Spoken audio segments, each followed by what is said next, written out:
retrograde hormones. I'm officially on testosterone. I'm officially 1 year on testosterone.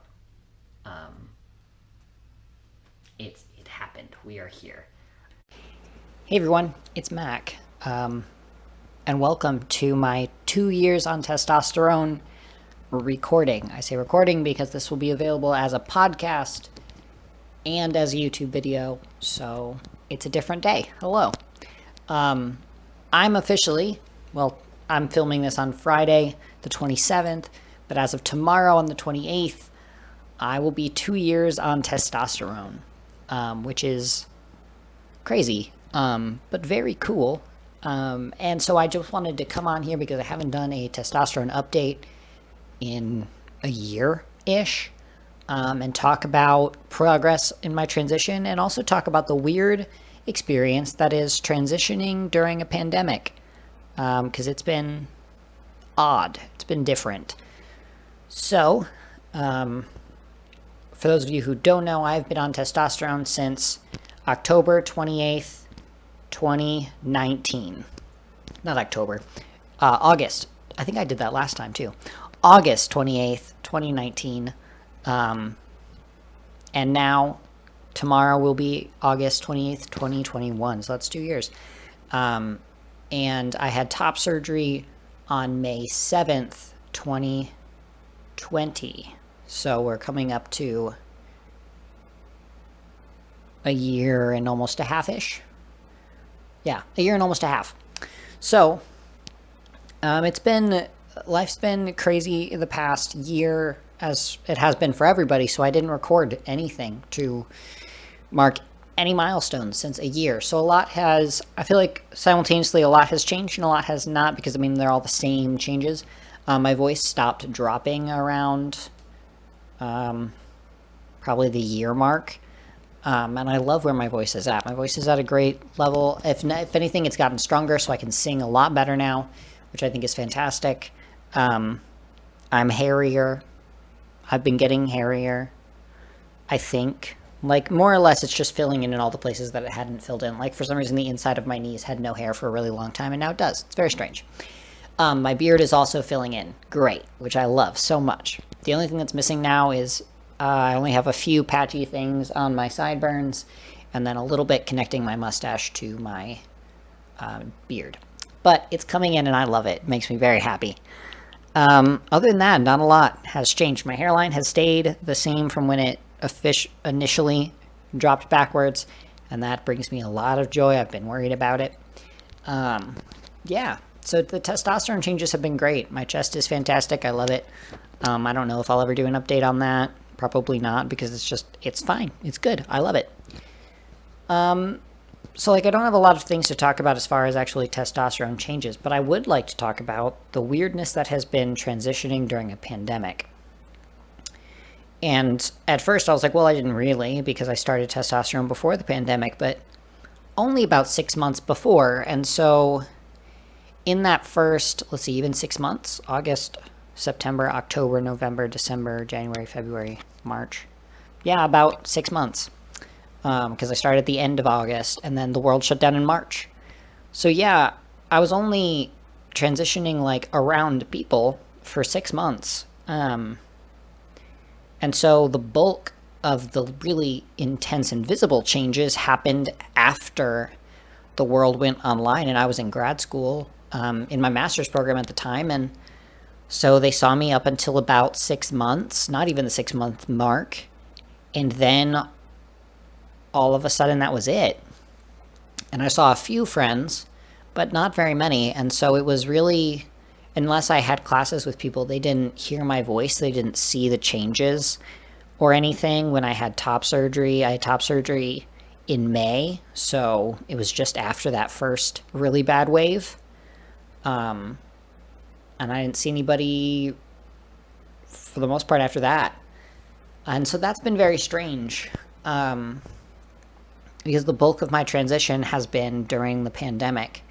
And I know a lot of people, since they had time to sort of be alone with themselves and reflect on their identities and whatnot, a lot of people have come out over the course of the pandemic, which makes a lot of sense. And I've also seen a few other people talking about the experience of transitioning during the pandemic. And it's been odd because I always wanted my transition to be something that, like, I got to celebrate with my community. And I did in a way, but differently than I planned and differently than I hoped. Because when I had my, when I started transitioning, I was all excited because I thought, like, wow, I have these incredible friends and I'm so excited to celebrate my 1 year on testosterone with them.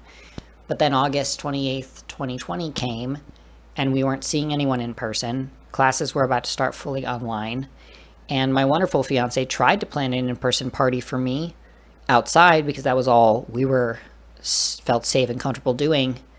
And then it poured rain that day, and we ended up having a virtual party where I got to Zoom with a couple of our friends, which was great, and I felt very loved, but that wasn't the celebration that I had always pictured and envisioned. And then when I had top surgery, my amazing community fundraised for me and then also brought us meals, but no one could come and visit.